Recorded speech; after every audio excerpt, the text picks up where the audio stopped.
Madam President, I rise to ask my colleagues once again to join me in expressing the sense of the Senate that governments at all levels have a compelling interest in preventing and punishing the practice of late-term abortions under unsafe, unsanitary, and illegal circumstances.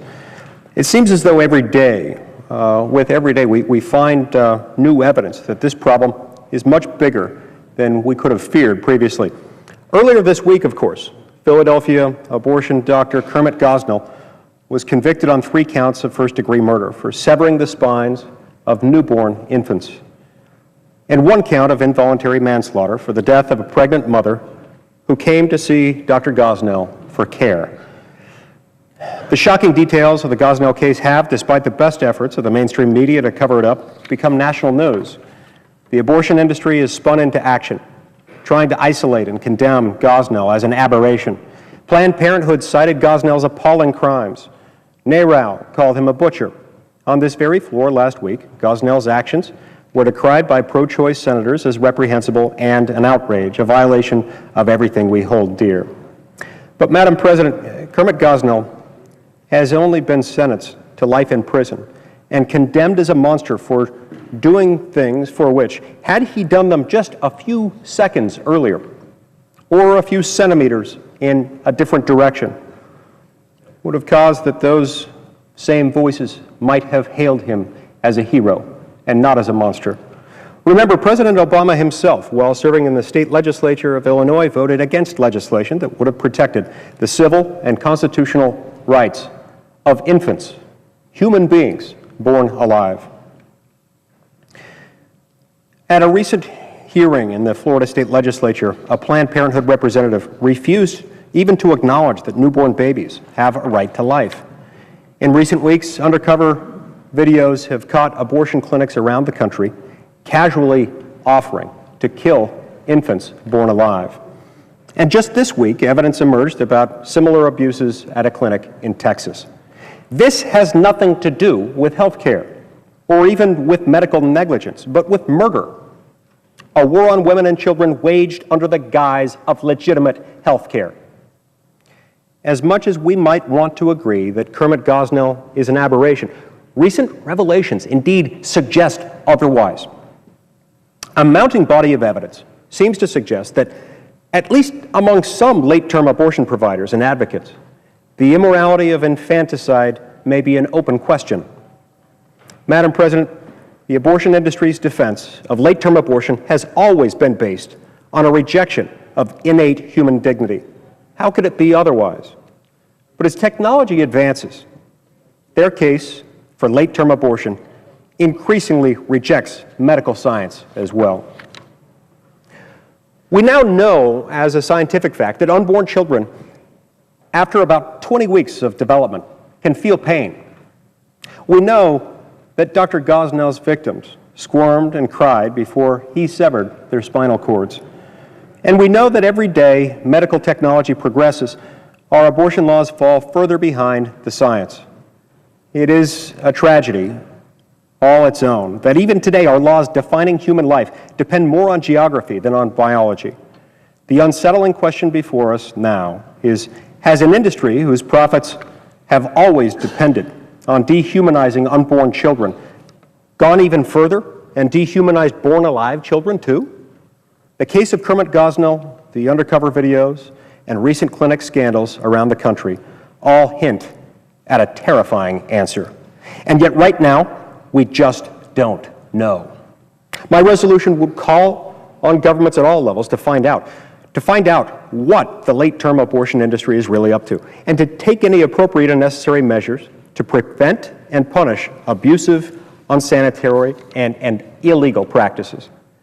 Some might say that this resolution is a symbolic gesture. Perhaps.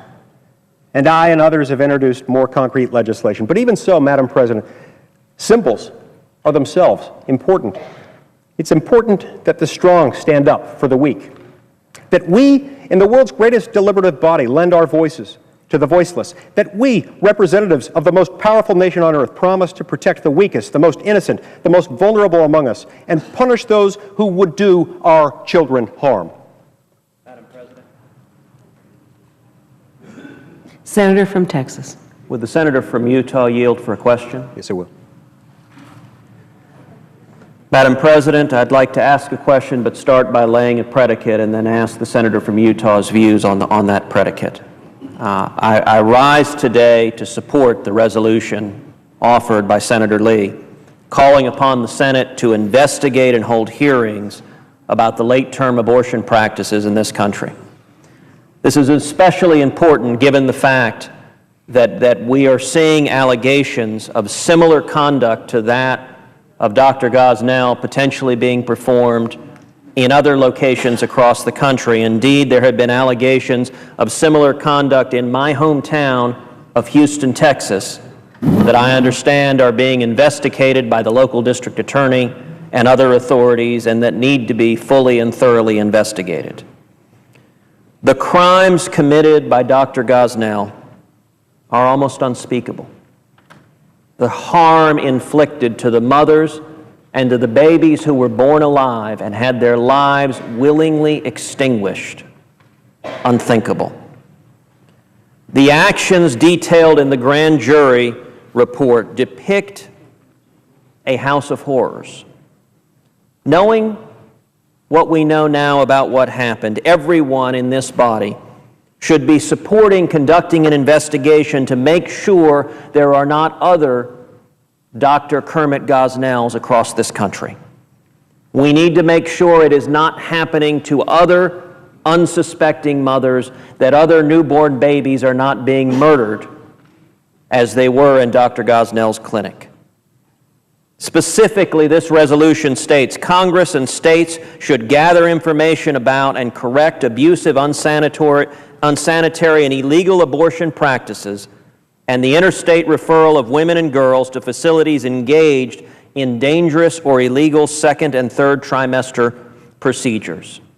This body should be concerned what referrals were made to Dr. Gosnell and who else might be performing these late-term abortions in such horrific conditions.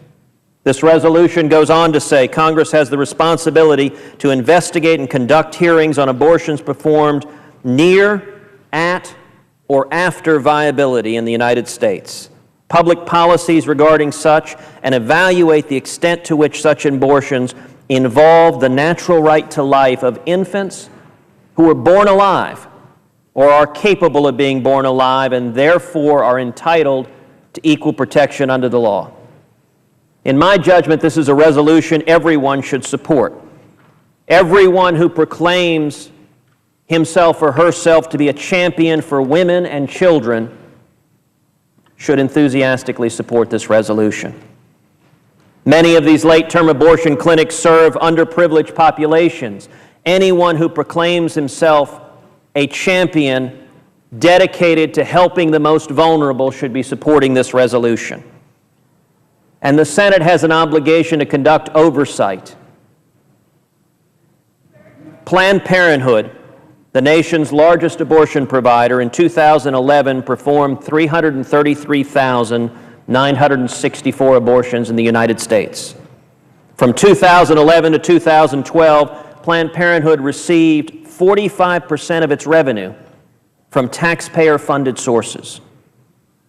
Almost half of its income comes from the taxpayer, and this body has an obligation to make sure there are not other Gosnell houses of horror practicing today. The conditions described in the grand jury report shock the conscience.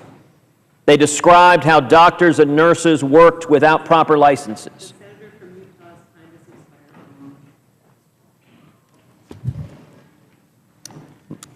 My question to the senator is, do you see how any senator of good faith, given these facts, could oppose this resolution?